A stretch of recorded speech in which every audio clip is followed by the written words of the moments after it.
¿Qué tal? Muy buenas tardes, muy buenas noches, mejor dicho, ¿cómo están? Perdón si cometo algunos dislates porque traigo un catarro fuerte, pero aquí estamos como cada martes y cada jueves. Soy Arnoldo Cuellar, soy parte del Laboratorio de Periodismo y Opinión Pública en Guanajuato.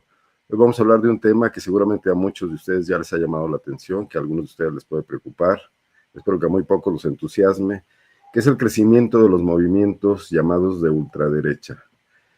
Que, bueno, pues en el mundo esto se ha visto reflejado en triunfos electorales o avances electorales importantes de fuerzas políticas que no comulgan con lo que, pues en la tradición occidental han venido significando avances en respeto a los derechos de las minorías, los derechos de la diversidad, muchas cuestiones que provienen incluso pues de la ilustración, de la democracia tal como se construyó en los últimos 2 siglos, una idea desde luego pues originaria de Occidente, de Europa, que no ha permeado por cierto en todo el mundo, pero que significó un avance importante en las sociedades y que vemos retado desde estas posiciones.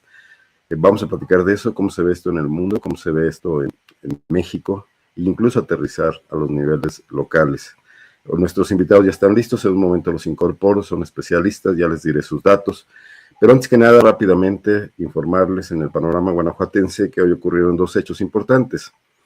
Uno de ellos, la designación de la nueva ombudsperson, la nueva persona defensora de derechos humanos en Guanajuato, y que por primera vez en 32 años que tiene de existir la Procuraduría de los Derechos Humanos de Guanajuato, es una mujer.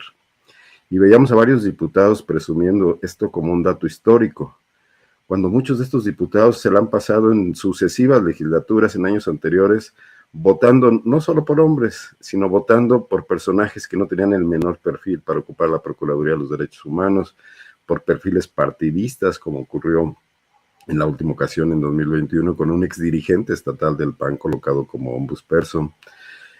Bueno, esto no deja de ser un parteaguas importante. Carla Gabriela Alcaraz Olvera es la nueva ombudsperson desde el día de hoy. Tiene una larga trayectoria en la propia Procuraduría de los Derechos Humanos. En ese asunto, en ese aspecto, es un poco endogámica la terna que el Congreso del Estado seleccionó de entre 22 aspirantes. Todos eran funcionarios de la PRODEG. Esto les da un perfil, sin duda, genera un tema de servicio civil de carrera, pero también cierra mucho la visión, porque es una Procuraduría de los Derechos Humanos que no ha hecho su mejor esfuerzo en Guanajuato.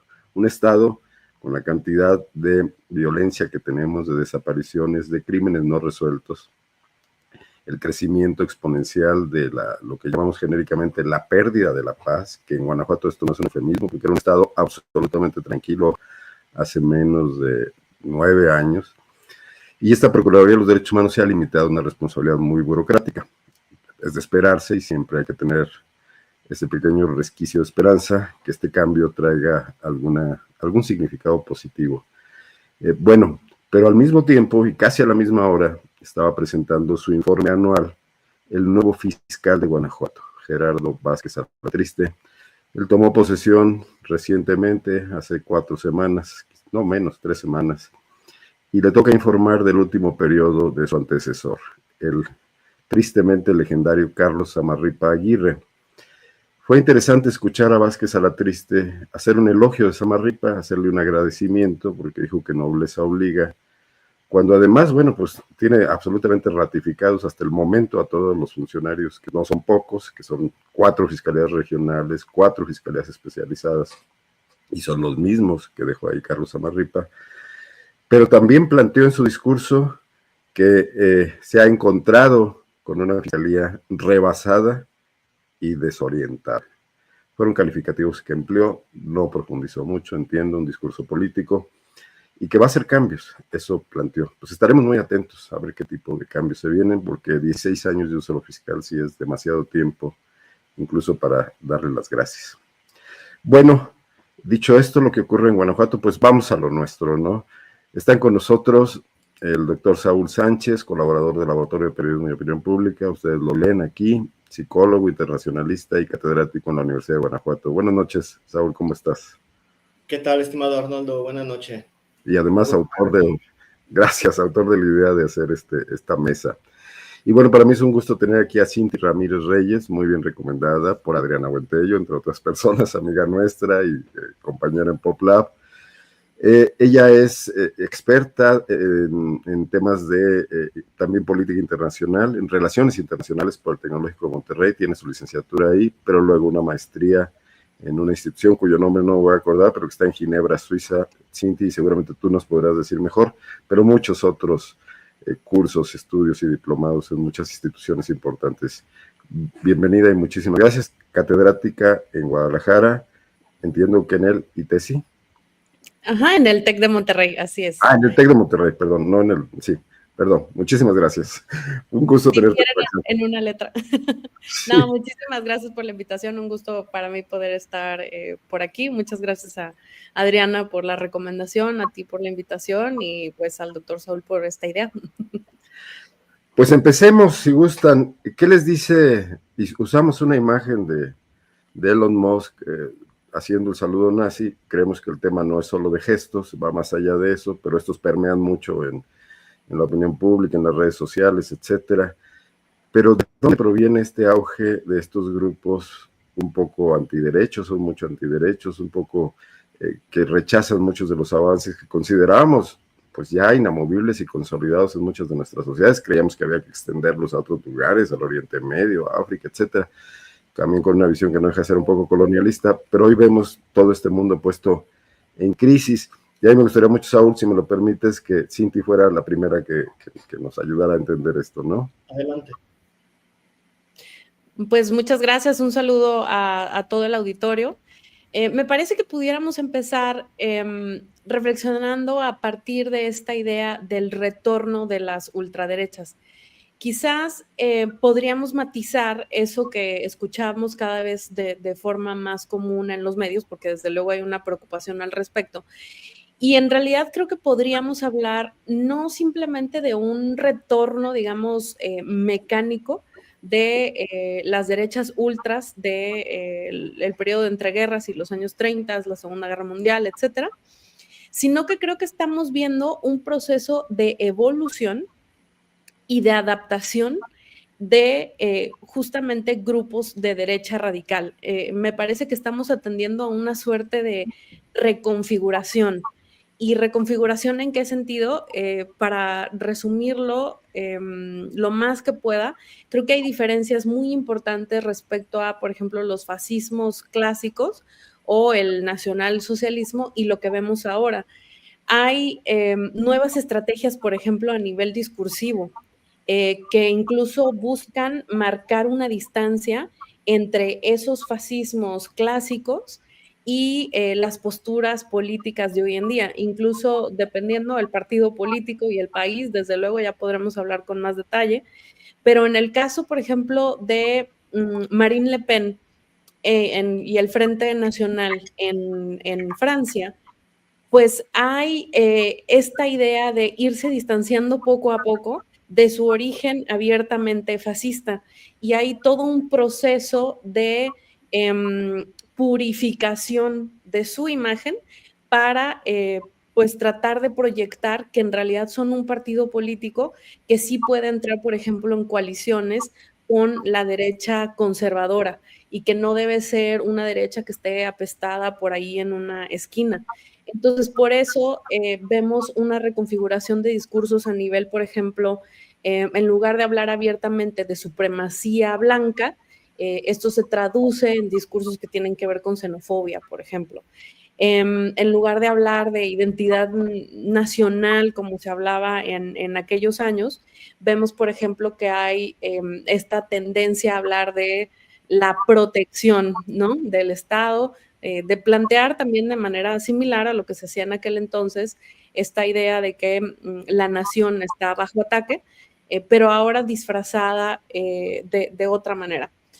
Otra cosa que es interesante es que se están aprovechando pues procesos electorales para debilitar la democracia. No importa si es Javier Milei que dice que le gusta ser quien está infiltrado en el Estado para destruirlo, o si es, no sé, Orbán en Hungría, por ejemplo, que usa sus mayorías parlamentarias pues para socavar principios que se habían ganado, como comentabas, Arnoldo, hace un momento en esta apertura del programa.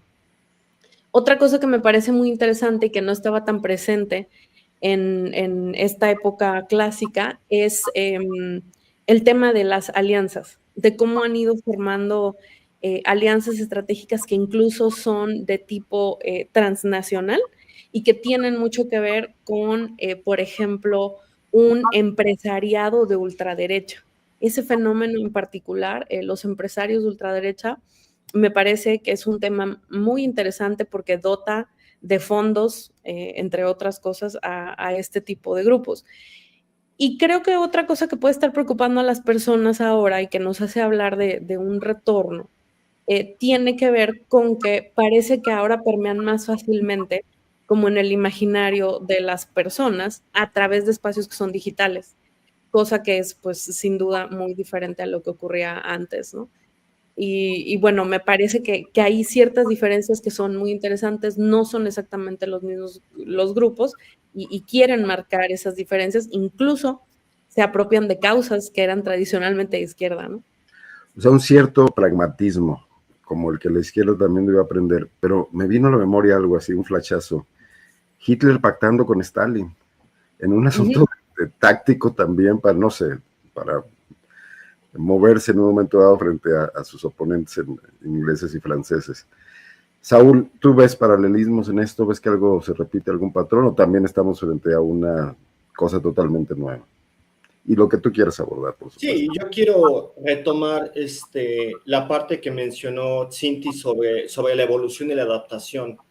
Daniel Bell, en la década de los 60 aproximadamente, había planteado el llamado fin de las ideologías, parecido al fin de la historia de Fukuyama, bajo la idea de que el liberalismo o las democracias liberales habían triunfado o iban a triunfar definitivamente en el mundo, de tal que se iban a desaparecer porque todo el mundo tendría básicamente la misma ideología. Esto nunca fue así. Ni en Latinoamérica ni en Occidente, por lo menos. Antes bien, lo que vemos es... Saúl, se corta un poco tu voz. ¿Me escuchas, Saúl? Ahí se congeló. Saúl, yo creo que tienes que salir y volver a entrar, por favor. A ver. Se congeló un poco tu imagen y se estaba cortando tu voz. No sé si hay algo del internet, de tu red. Porque estaba muy bien cuando empezamos a platicar antes de empezar el programa. ¿Me salgo entonces? No, ahorita se ve normal. Adelante, pero sí te dejamos de escuchar unos segundos. Ok. No sé en dónde me perdieron. Estabas acabando de citar lo de Daniel Bell y el fin de estas ideologías, que yo no conocía esa tesis, y la de Fukuyama sí, pero estaba muy interesante ese tema. No, estabas diciendo por qué. ¿Sí? Ahí creo que está. Sí, a ver. Parece que estoy teniendo algún problema técnico. No sé si me están escuchando. Ahorita te escuchamos. Es un problema de internet, es la red, no es otra cosa. A ver, habla. Vamos bien. Si no, si entras y vuelves a salir, si te vuelves a congelar. Creo que otra vez, ¿verdad? Bueno, a ver. Bueno, ya se salió. Bueno, pues... Dichosa la tecnología.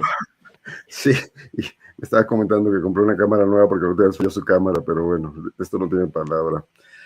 Oye, hablabas de los empresarios ligados a como fondeadores de estas nuevas expresiones, pero hay una parte particular, una parte que resulta pues, muy inquietante, porque cuando surgió la industria de la tecnología, muchos la dieron como una industria buena onda, que permitía el acceso de todo mundo a cuestiones que antes eran imposibles, opinar en redes, una democratización de la posibilidad de que todo el mundo pudiera externar una opinión, medir de otra manera las cosas, y hoy resulta que son, pues que también hemos llegado a hablar de tecnofascismo, Cinti.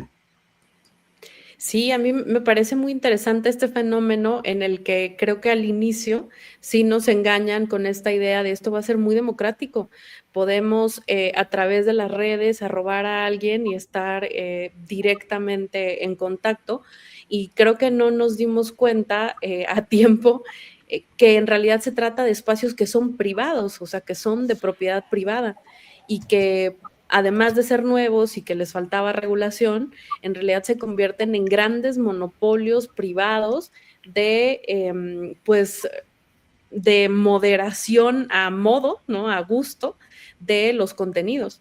Y es donde empezamos a tener un problema muy fuerte, porque además de que estas redes empresariales proveen financiamiento, también modifican los espacios de discusión pública, ¿no? Y contribuyen ahora a difundir agendas que son, pues, no nada más ultraconservadoras, sino también que buscan preservar elementos del neoliberalismo, que a final de cuentas eso le allana el camino a las ultraderechas, pero ya Pero eso no lo vimos venir, ¿no, Cinti? Perdón, Saúl, y bienvenido. Creo que no.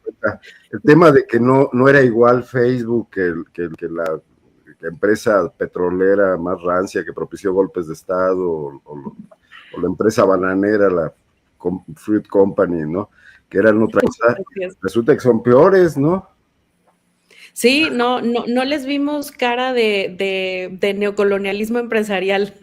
Nos falló ahí al inicio porque se plantearon como espacios de mucha libertad, empiezan reglas de regulación que eventualmente se vuelven muy perversas, ¿no? Como lo vimos no solamente con temas ultraconservadores y neoliberales, sino también con asuntos como el de Israel.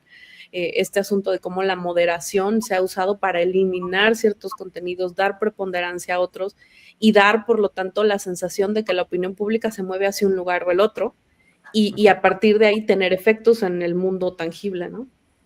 Adelante, Saúl, espero que todo esté bien ahora. Tienes ya varios temas acumulados.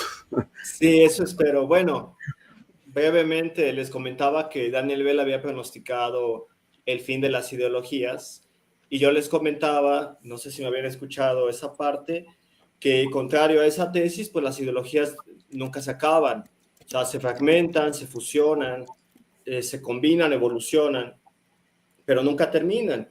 Lo que estamos viendo ahora, yo lo llamaría fascismo libertario, ¿sí? Que es la combinación, como su nombre lo dice, del fascismo en términos políticos y sociales con el libertarismo en términos económicos. Entonces, hablamos de ser ultraliberal en el aspecto económico e hiperconservador en el aspecto social y político.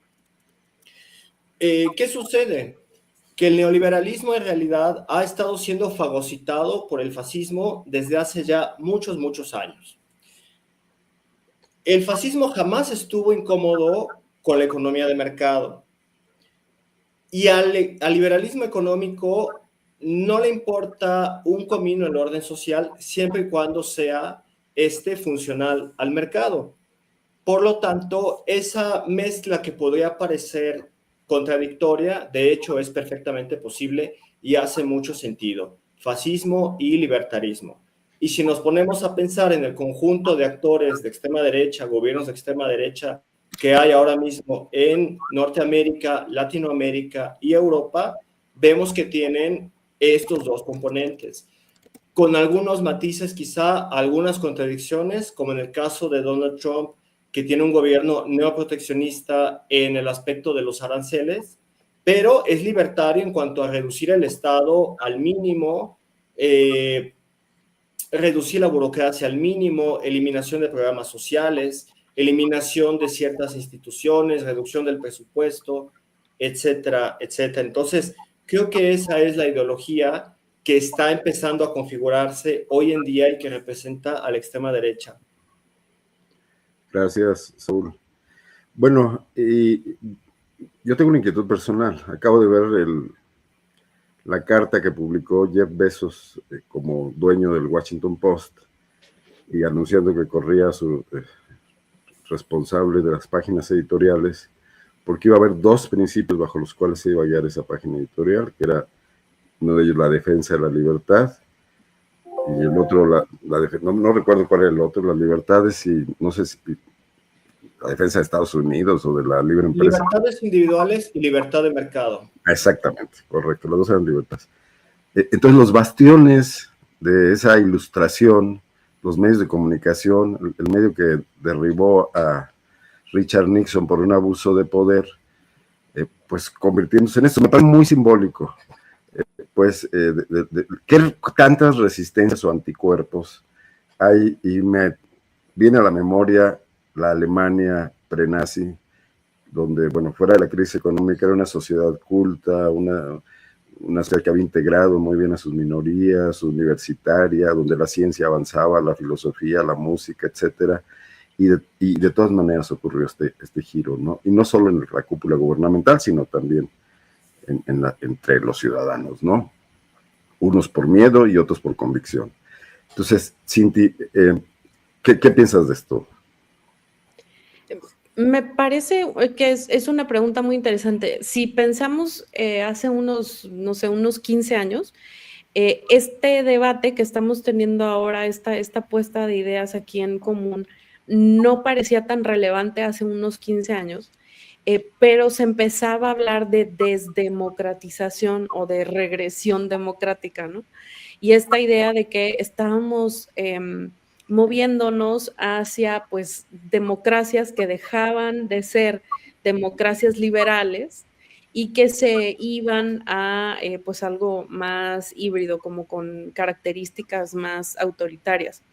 Entonces empezamos a hablar de la crisis de la democracia liberal y todo esto, pero creo que parte de lo que prepara el terreno a todo esto, además de la insatisfacción con el tema de la igualdad política para distintos grupos, tiene mucho que ver con esto que habla Wendy Brown sobre la racionalidad neoliberal, que es esta idea de que vivimos 40 años de un proceso que fue algo que fue mucho más allá de un proyecto económico, sino que fue un proyecto en el que ideológicamente se nos fue convenciendo de que en realidad debemos ser individualistas, por ejemplo, de que no conviene ser el hombre político, sino que somos el hombre económico. Esta idea de que todo se mercantiliza, toda la vida de las personas está orientada hacia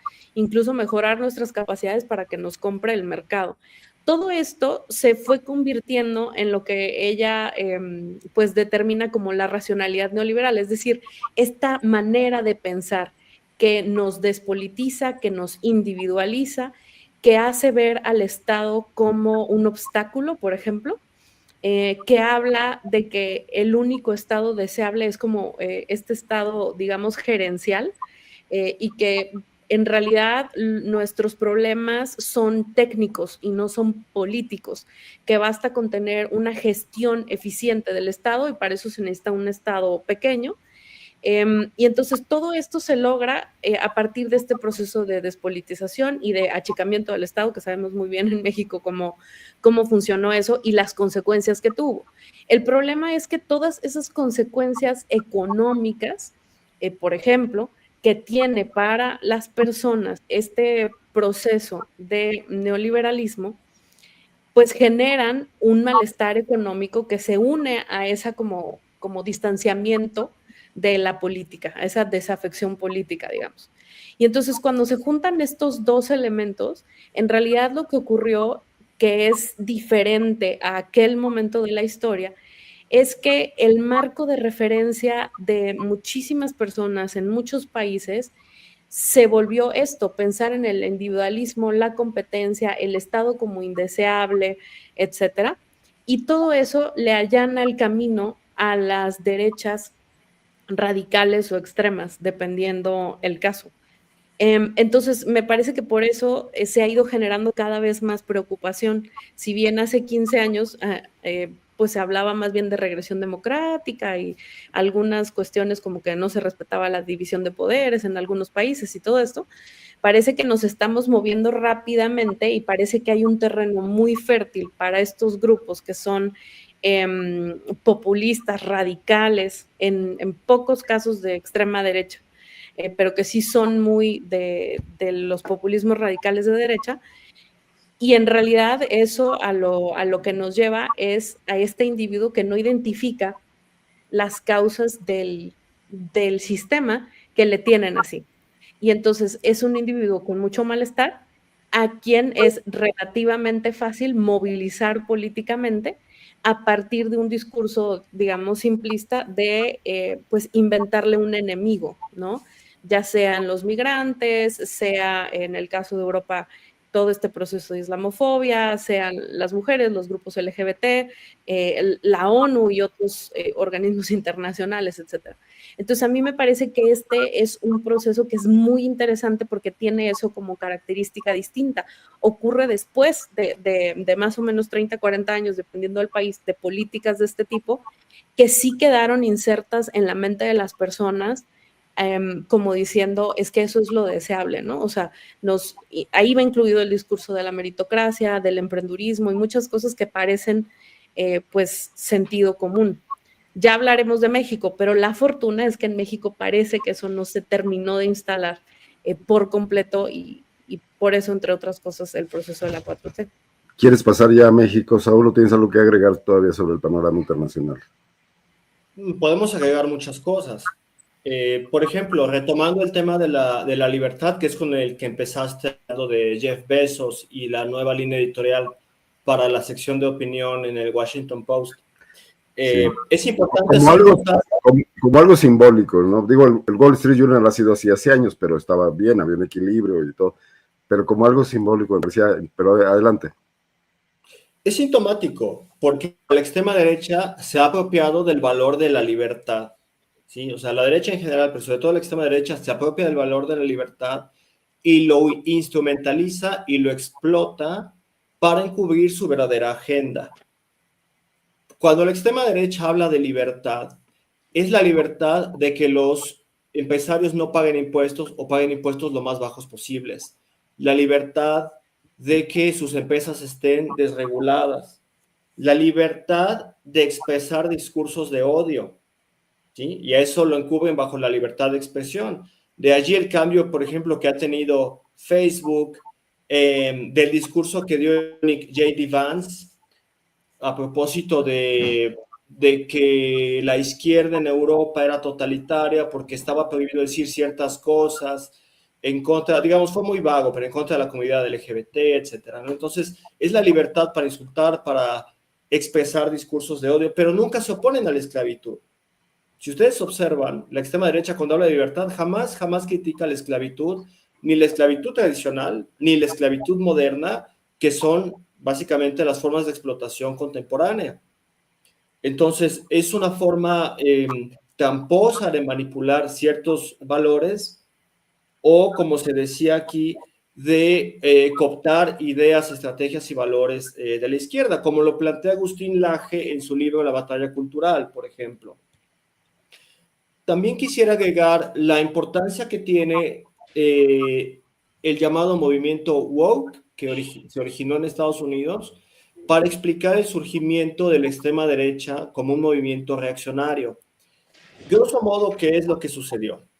El movimiento original woke tiene que ver básicamente con la justicia social, la igualdad, la no discriminación, por concepto de raza, de género, de orientación sexual, etc. Sin embargo, muchas empresas, sobre todo en Estados Unidos, vieron ahí la oportunidad de cooptar dicho movimiento y de hecho explotarlo con dos fines. Uno, sacarle provecho económico. Vemos así comerciales de productos, por ejemplo, veganos. Difusión de leyendas o eslogan a favor de la comunidad LGBT en botanas, ¿sí? Eslogans o leyendas o imágenes feministas en ropa de marca de moda para mujeres, por ejemplo. Entonces, eso se conoce como fenómenos de washing, pink washing, purple washing, green washing, etc. Entonces, las empresas cooptaron esas causas. Pero ¿sí? Me gustaría hacer una observación, Saúl, y preguntarte, bueno, pues, más que nada es una inquietud. El washing, el tema de lavado de las empresas, no tenía más que ver con el hecho de que el movimiento, que a mí no me gusta llamarle woke porque ya es un término despectivo, con el movimiento de defensa de libertades y de crecimiento de derechos, etcétera, tuvo tal fuerza política que convenía parecerse a él, usarlo para un poco seguir comercializando productos, ¿no? No solamente una automatización o sea, una conspiración para aprovecharse de eso, sino en ese momento era la moda y los publicistas dijeron hay que colgarnos de estos, Benetton, etcétera, ¿no? Pero porque tenía una potencia en la sociedad que hoy no vemos. No sé. Hoy no vemos porque esos fenómenos de washing justamente echaron a perder y distorsionaron el movimiento woke. La otra estrategia que perseguían era encasillar a la izquierda en general únicamente en el aspecto cultural o social, justamente para desactivarla o despolitizarla en el aspecto económico. Entonces, a las empresas no les importa apoyar a la comunidad LGBT, no pierden nada con eso. No les importa tampoco decir que son feministas o estar a favor de la perspectiva de género o en contra del racismo, porque ninguno de esos temas toca sus intereses económicos, ¿sí? Y entonces lo que hicieron fue desviar toda la atención de la izquierda hacia temas únicamente socioculturales, concentrándola allí para que la izquierda ya no representara una amenaza para sus intereses económicos. Y esa exacerbación fue la que hartó en algún momento a la población, o al menos al sector más conservador, quien empezó a encontrar muy extraño, extravagante o estafalario, por ejemplo, que no sé, ciertas personas de la diversidad sexual leyeran libros o cuentos para niños, o comerciales explícitamente homosexuales o escenas gay en películas para niños, o lo que se llama inclusión forzada. Entonces, este tipo de exageraciones que cooptaron y explotaron en un primer momento el movimiento woke original, creo que son las que generan una reacción conservadora y están en gran parte en el origen de la extrema derecha. Si tú revisas los discursos de extrema derecha, para la extrema derecha, estos fenómenos, esto es la izquierda, esto es lo que ellos entienden como socialismo woke.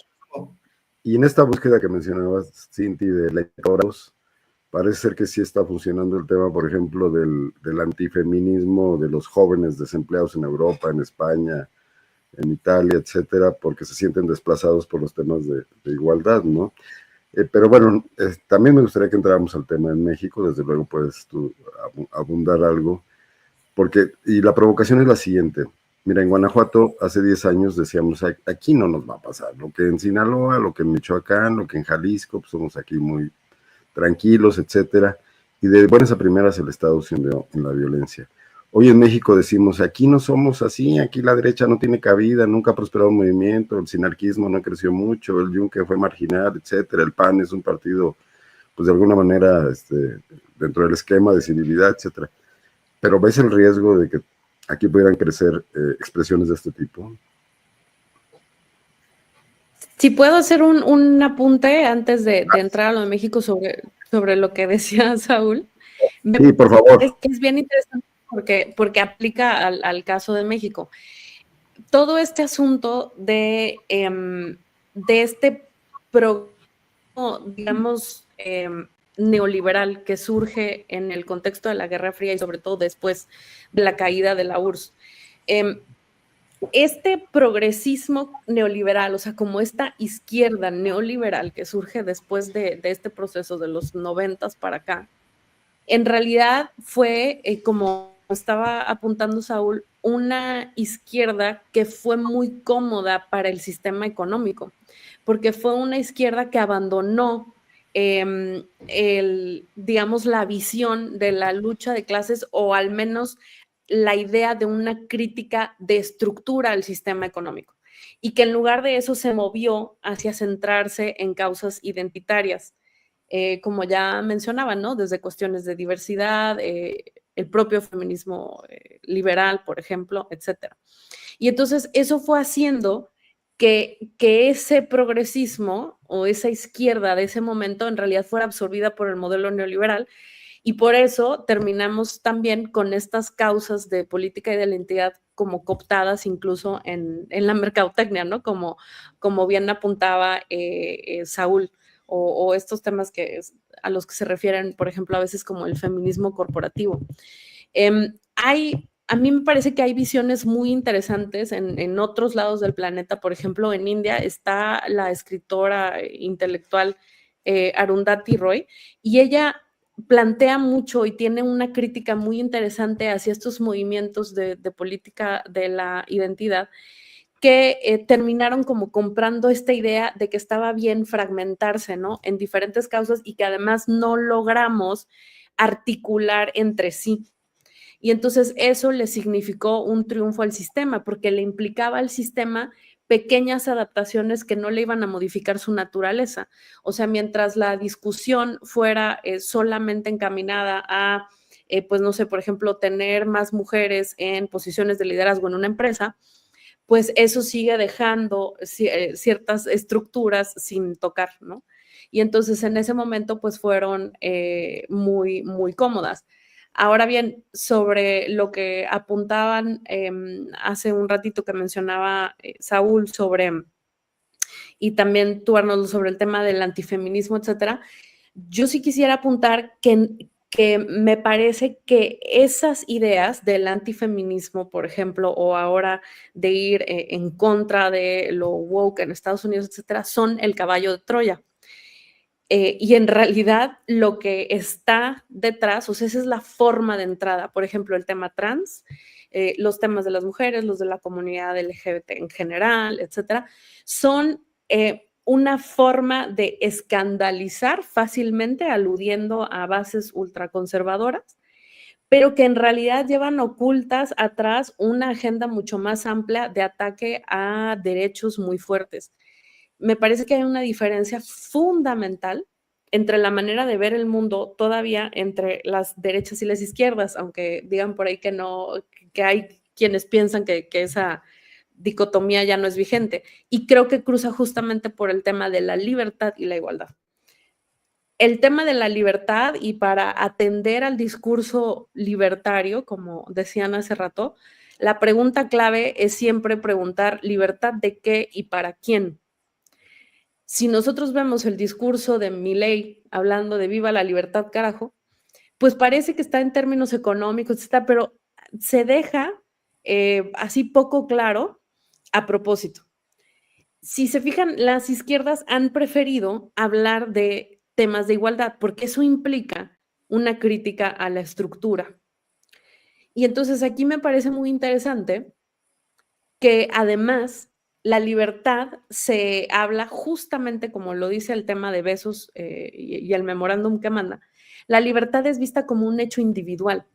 Es la libertad de la propiedad, la libertad de expresar mi idea, etcétera. Mientras que la igualdad no puede ser un hecho individual. La igualdad por fuerza es un hecho relacional, digamos, de no discriminación. Entonces, a mí me parece muy interesante cómo pues empiezan a hacer estas contraposiciones entre los términos y cómo las derechas más radicales usan muchos eufemismos para que parezca que todo es más leve y más irrisorio, y usan cosas que pueden parecer más escandalosas para en realidad atacar muchas cosas, ¿no? O sea, empezaron, si se fijaron en la orden ejecutiva de Trump, que se llama Protegiendo a las Mujeres, ¿no? Se llama así, pero es la que plantea y la que detona la serie de memorándums hacia los diferentes institutos de investigación, prohibiendo decenas de palabras, ¿no?, para usar en la investigación, que incluyen cosas como injusticia, por ejemplo, ¿no? Entonces, pues se usan de esa manera para entrar por ahí. En México, pues como en otros lugares tenemos derechas y las hemos tenido históricamente de todo tipo, desde la derecha conservadora que juega dentro del sistema, ¿no?, hasta las derechas más empresariales, derechas extremas, poco menos y más marginales por fortuna, pero sí también derechas radicales que en este momento me parece que buscan articularse con las derechas radicales de otros lados, como ha sido el caso de algunos diputados, por ejemplo, del PAN, con Vox, por ejemplo, cosas que hemos visto de manera pública. Entonces, eso, pues me parece que hay que mantener un ojo ahí, pero ahora continuamos. Perdón, Ay, que los diputados de Vox y senadores, algunos de ellos guanajuatenses, una de ellas, se sí. llevaron una tunda y luego dieron marcha atrás. Uh-huh. Saúl, entremos al tema del país, ¿no? ¿Cómo estás viendo lo que está pasando acá? Decía Cinti que la presencia de empresarios que puedan financiar es una novedad. Bueno, creo que no tan novedosa, porque en Alemania pasó igual con los Krop y estos que sean cañones, etc. Pero ahí tenemos a Salinas Pliego, por ejemplo, ¿no? Que no solo parece querer financiar, sino que parece querer buscar un protagonismo, incluso personal, ¿no? Así es, totalmente. Mira, yo creo que el sueño de Ricardo Salinas Pliego es emular a Elon Musk y convertirse él desde el ámbito empresarial en una figura política.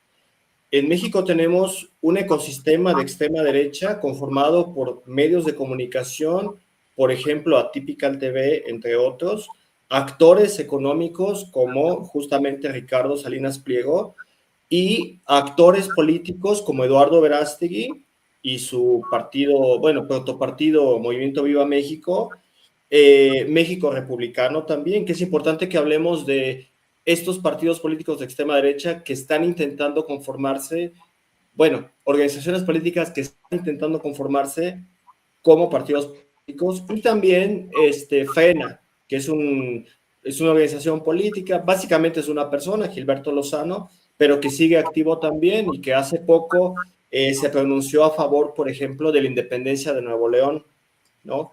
Es Entonces, recapitano y es ex empleado de FEMSA.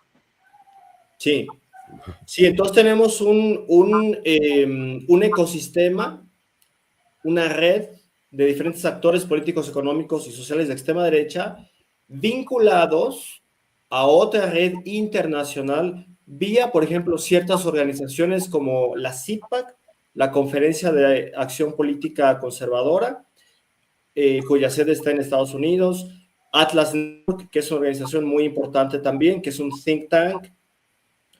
Y hay mucho dinero detrás de estas organizaciones. Y yo señalaría lo siguiente: si tú atiendes a cada uno de estos actores individualmente, son bastante tontos, son bastante perversos, pero detrás de ellos hay una buena organización, una estrategia y un programa. Y es eso lo que les está permitiendo unir fuerzas, conformarse en un bloque común y empezar a avanzar y empezar a tener éxito electoral, que es lo más amenazante definitivamente. Gracias, Saúl. Bueno, Morena puede darse el lujo de la soberbia, pero la oposición no. Y creo que el mayor espacio vacío que pudieran aprovechar sus partidos es la quiebra política del PAN, del PRI, bueno, el PRD ya desaparecido. No sé si coincidas, Cinti, en el ecosistema de partidos en México. ¿Cómo lo analizas? Sí, sin duda. Y si a eso agregamos actores que hacen que estas derechas radicales compartan estrategias en diferentes países, tenemos, por ejemplo, el caso de Harris Media, que es esta compañía que ha trabajado tanto con personajes como Trump como con el Likud de Benjamín Netanyahu en Israel, por ejemplo, y que en su momento tuvieron un rol en la campaña del miedo contra López Obrador en la elección contra Calderón, por ejemplo. Entonces, si a eso le agregamos que a estas estrategias compartidas de campañas de desinformación, o por ejemplo, también actores como laboratorios de pensamiento que se presentan como tal, o ONGs que en realidad son ultraconservadoras y que reciben dinero, como mencionaba Saúl, o que están dentro de cosas como Atlas Network, por ejemplo, pues en realidad el peligro de diseminación de agendas antiderechos y todo esto se articula con el pasado mexicano, que sí tiene que ver con organizaciones como el Yunque, la Orquesta, la Unión Nacional de Padres de Familia, etcétera. Entonces, a eso le agregamos dos tipos de actores, pues de naturaleza religiosa, diría yo, que tienen que ver con un catolicismo ultraconservador, que eso es algo que quizás tenemos más factorizado en la historia de México, pero también un ultraconservadurismo vinculado a grupos pues más cristianos evangélicos. Que también opera de manera transnacional, ¿no? Entonces, a mí me parece muy Y muchos interesante. de ellos en Morena. Claro, es que luego creemos que todo está en los bueyes de mi compadre, pero no es así. Sí, me parece que justamente son grupos que se dedican a diseminar o a buscar infiltrar esas agendas antiderechos desde diferentes espacios políticos. Entonces, creo que un antídoto, si se puede llamar así, o una manera de resistir ante eso es fomentar la repolitización de las personas y como la crítica de los diferentes espacios políticos y no solamente de uno. Ciertamente me parece que la desesperanza y el achicamiento de partidos como el PAN, pues pueden llevar a la radicalización de algunos. También creo que eso es algo que está viendo la presidenta y me parece que no es casualidad que no se exprese, por ejemplo, con justa razón, pensándolo desde ese ángulo, desde luego, preocupación por la desaparición, por ejemplo, de USAID y su financiamiento a grupos que han tenido que ver con el avance de estas derechas más radicales en nuestro país, ¿no? Y también me parece que no es casualidad que después ciertas ONGs estén perdiendo el estatus de donatarias autorizadas, porque se está viendo y eso me parece que es muy importante y me parece que es uno de los fallos de los estudios de la política reaccionaria en general, que es que ha habido un énfasis en estudiar lo que se hace cuando gana un personaje estilo Trump o Orbán, ¿no?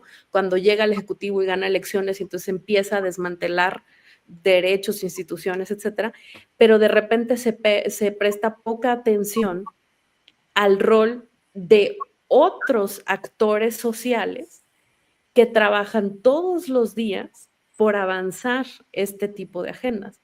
Y me parece que ahí el estudio y la mención de los actores privados, como ya decían ustedes, desde empresarios que fundan universidades, ¿no? Hasta estas ONGs y otro tipo de cosas, todo eso contribuye muy fuertemente y lo hace todos los días, no solamente en época electoral, a estas tendencias de autocratización. Y creo que no lo vemos y me parece que es pues que es un elemento que hay que meter a la discusión, porque después pensamos que los partidos políticos, qué horror, todo mal, quítenles financiamiento y luego decimos ONGs y es como si fuera la pureza hecha organización, ¿no? Y pues hay ONGs de todo tipo y para todo tipo de cosas. Entonces nos convendría ver esas agendas con mayor claridad, porque eso mueve muchas cosas de manera menos evidente que los partidos, pero la mueven todos los días y no nada más en época electoral. Cosas Hablemos, como pues, el Congreso Mundial de las Familias, otras cosas también. gracias, Cinti. Hablemos de lo que nos toca más de cerca, de Guanajuato, de Jalisco. Aquí la ultraderecha tuvo una incursión importante en la política de la mano del PAN. Por ejemplo, durante los 34 años que el PAN lleva en el poder, yo diría que prácticamente 30 de ellos tuvieron en sus manos la Secretaría de Educación. Y desde la Secretaría de Educación no se dedicaron precisamente a adoctrinar, se dedicaron a hacer negocios, a proliferar escuelas privadas que recibían subsidios de todo tipo, parte de ellos en becas, crearon un organismo especial para dar becas, de tal manera que tú garantizabas tu cupo mínimo para lograr un equilibrio financiero con becas del gobierno y lo que viniera por fuera era negocio. O sea, también ese Estado que quieren achicar, también lo usan de pronto a su favor, ¿no? No sé, entremos al tema local, esto era solo una introducción. Saúl, tú estás en Celaya, pero conoces bien Guanajuato, y luego hablemos de Jalisco, donde pues gobierna el partido Movimiento Ciudadano, para que nos cuentes un poco la realidad allá, Cinti. Pero vamos con Saúl. Yo creo que hay ciertos contextos y regiones de nuestro país que son claves para la derecha y también para la extrema derecha. Yo hablaría del Bajío en general. Si revisamos, es en el Bajío en donde la derecha electoralmente es más exitosa, o lo ha sido, es su bastión hoy por hoy. Entonces, para la extrema derecha no es diferente. El Bajío es el lugar donde la extrema derecha va a intentar enraizarse, crecer y nacer, porque la cultura política en nuestra región querámoslo o no, es conservadora, ¿sí? Por lo tanto, es tierra fértil para la extrema derecha. Entonces, yo atisbo que las primeras batallas de la extrema derecha, protopartidos como el Movimiento Viva México de Verástegui o México Republicano, se van a dar primero que nada en regiones como el Bajío y se van a dar en contra del PAN. Creo que esto ya lo habían mencionado. Bueno, la primera batalla será... Te apunto brevemente que ya un exgobernador panista ha dado un paso al frente para ubicarse en México Republicano, que se trata de Juan Manuel Oliva. Sí, sí, justamente. No es de extrañar. El primer combate para la extrema derecha va a ser el PAN. O sea, el discurso es sobre todo anti-Morena, pero su primer rival a vencer es el PAN, porque el mercado electoral de la oposición y sobre todo de la derecha es pequeño ahora mismo.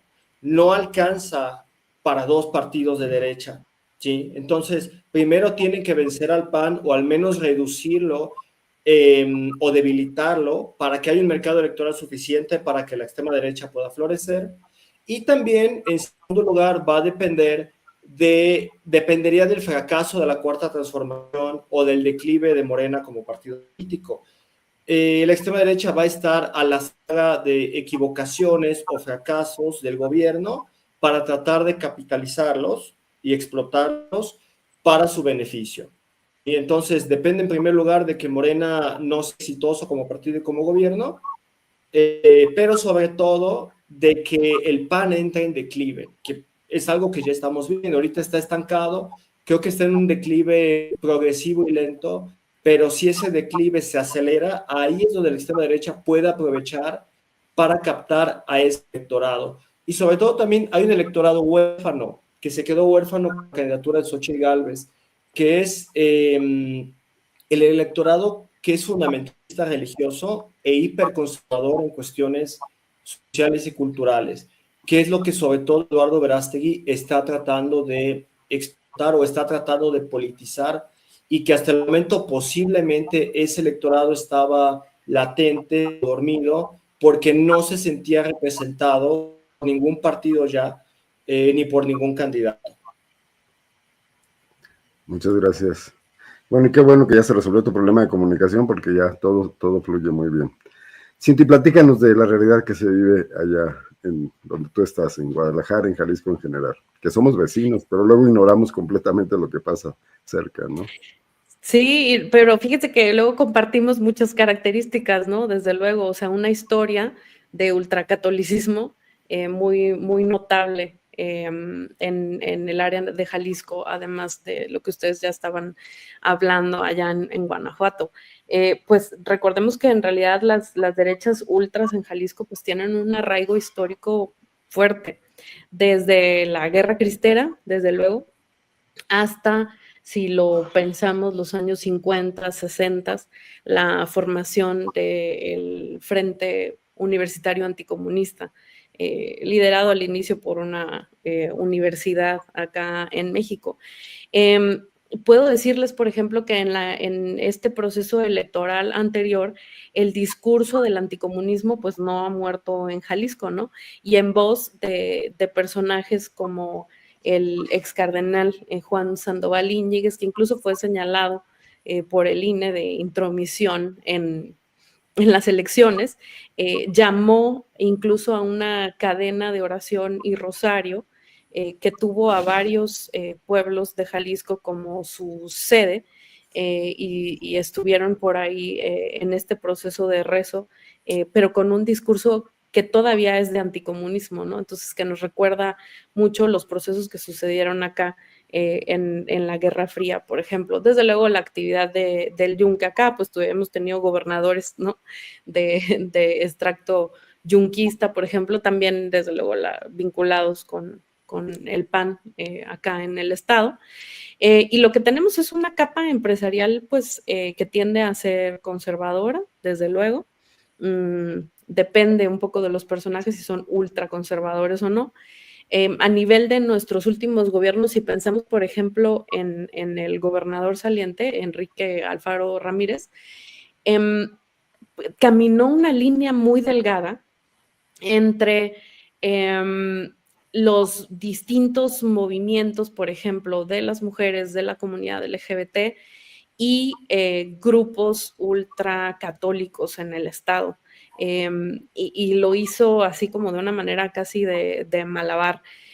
Por ejemplo, mientras se nombraban direcciones de diversidad sexual, mientras, por ejemplo, emite un decreto de ejecutivo que posicionó a Jalisco en 2020 como el primer estado del país en respetar el derecho a la identidad de las infancias trans, modificando un reglamento de los registros civiles para permitir cambios en las actas de nacimiento. Desde eso, que fue progresista, hasta haber estado, por ejemplo, en el cartel como uno de los que iban a ser los principales oradores en el Congreso Mundial de las Familias, conocido como el World Congress of Families, ya sabemos de origen ultraconservador en Estados Unidos, pero que se llevó a cabo el año pasado en Guadalajara y que fue el segundo año consecutivo que se llevó a cabo en México, lo cual es indicativo, porque quiere decir que hay un interés de estos grupos que están en otros países de continuar teniendo una presencia muy puntual acá a través de, pues ahora recientemente con personajes como Eduardo Verástegui, como mencionaban, pero ya de larga tradición con organizaciones como el Frente Nacional por la Familia, ¿no? Entonces, más o menos de ahí, de ese contexto venimos. Esa línea que estuvo caminando el gobernador anterior, por cierto, no se presentó a final de cuentas como orador en este congreso, solamente aparecía en el programa, pero al final no aparece. Y por otro lado vemos el gobierno nuevo de Pablo Lemus, si bien del mismo partido Movimiento Ciudadano, pues vemos recientemente una serie de declaraciones pues que son a todas luces mucho más conservadoras en lo social y en cuanto a temas, en este caso de la comunidad LGBT, pero también tiene un historial de declaraciones muy desafortunadas respecto a las mujeres, llamando, por ejemplo, a su esposa en campaña mi domadora, ¿no? Por ejemplo.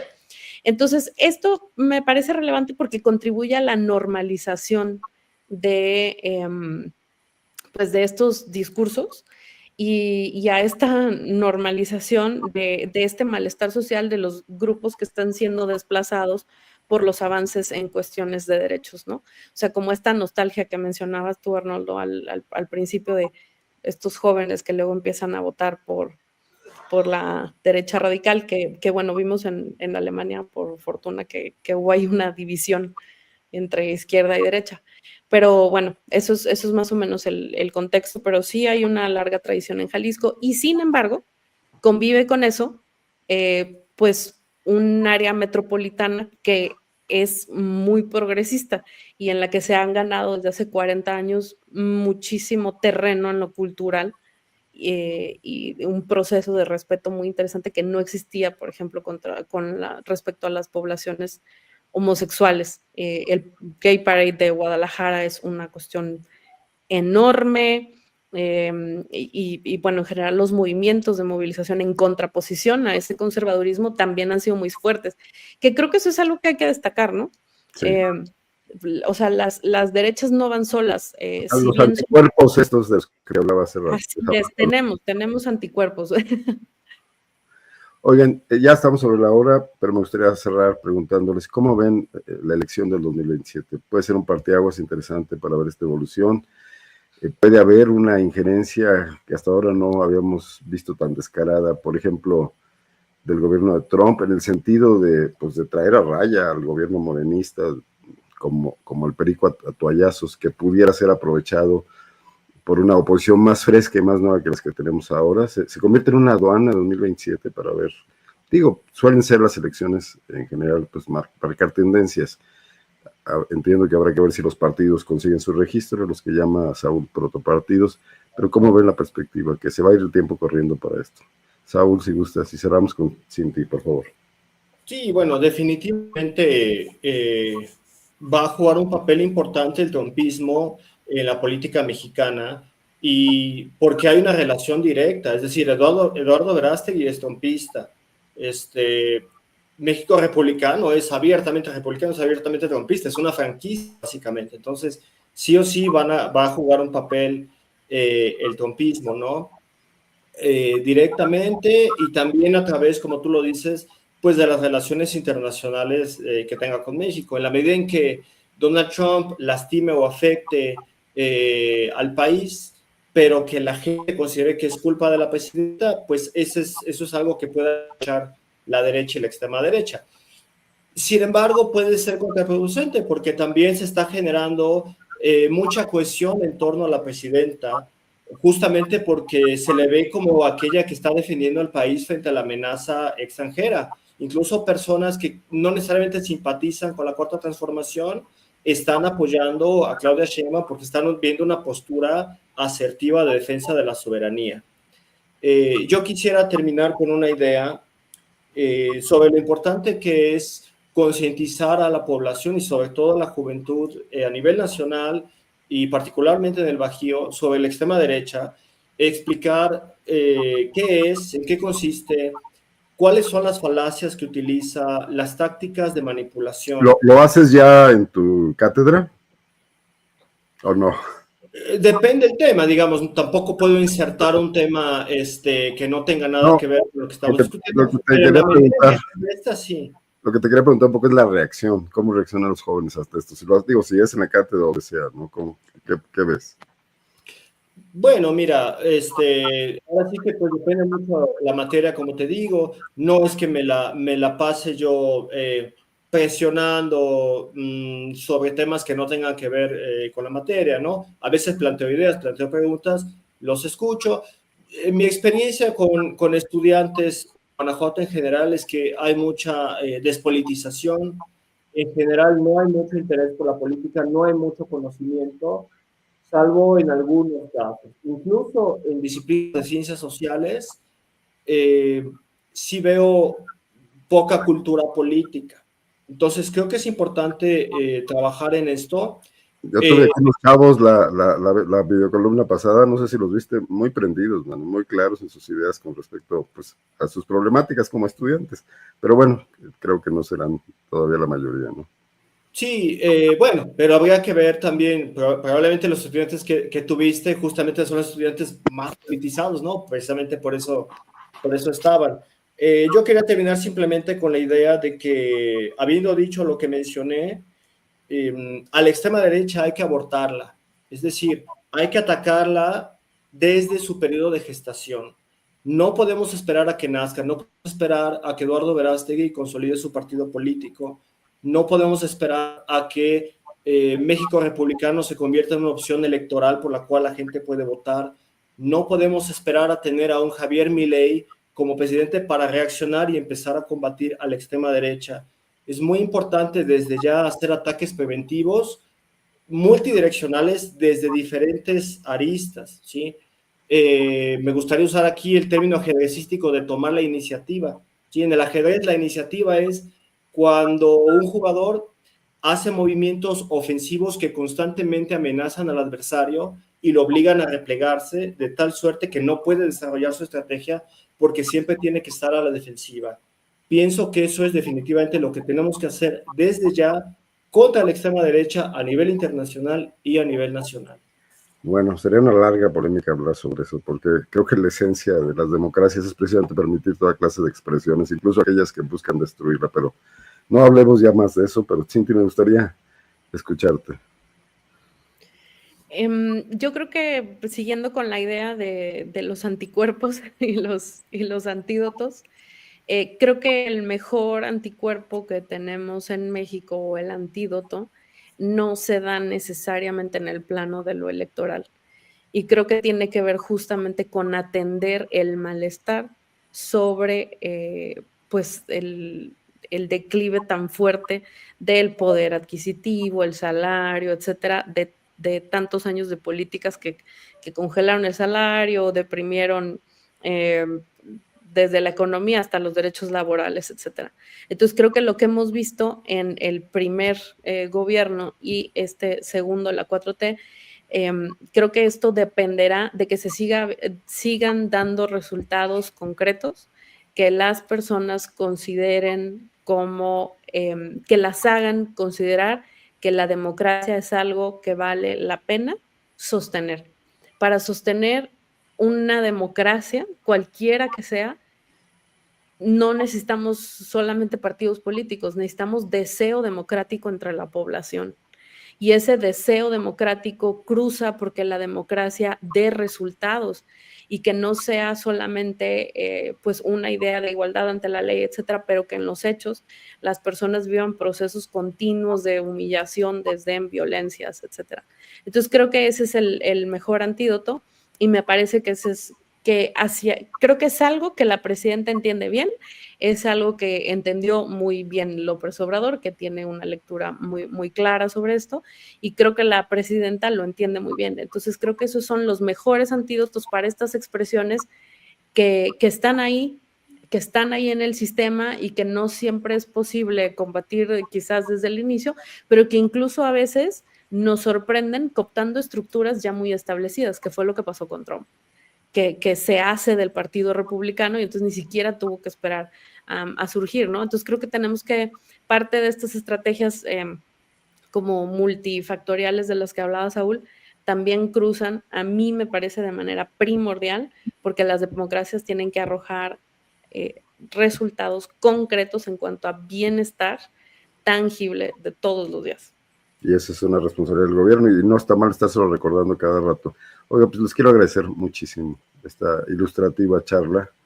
No sea la última vez, no será el único tema, pero qué bueno que te conocimos, Cinti, para poder un gusto, muchísimas gracias. Por acá y pues Saúl, que ya ha hecho varios programas con nosotros. Yo les agradezco también a toda la gente que estuvo conectada, a los que estuvieron opinando, a los que han dejado sus me gusta, sus like. Nos vemos aquí el próximo martes. Buenas noches, buen fin de semana y espero yo ya estar recuperado. Cuídense mucho y gracias, Cinti. Gracias, Saúl. Gracias, hasta luego, buenas noches. Hasta luego, buenas noches. Un gusto, hasta luego.